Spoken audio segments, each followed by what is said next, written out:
Umphathiswa wezemfundo esisiseko unkosikazi Angie Motshekga utyelele iphondo laKwaZulu Natal kulandela umonakalo odalwe zizikhukhula ezithwaxe lommandla. Umphathiswa uthi kuzokwenziwa iinzame zokulungisela abafundi bezikolo ezicaphazelekileyo. What I understand from the MEC, they are inaccessible for other learners, not for all learners. So the other learners who are staying that other side of the school, they'll be able to go to school. But the other learners from the other side of the damage or the flood, they're not able to go to school. So what we are working on is to differentiate to say who of the learners from those 101 schools is unable to go to school. Where are they? What is it that we can do?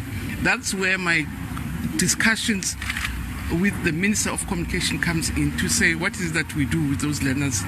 Obviously we have to do remote, but what are the possibilities, what are the resources? And she expects a response from me to say, in this area it's primary school kids, it will be difficult to do remote, but there are these resources which are available. In this area it's older kids, if we give them tablets, they'll be able to work on their own. And that's the detail we are working on until Friday is our deadline.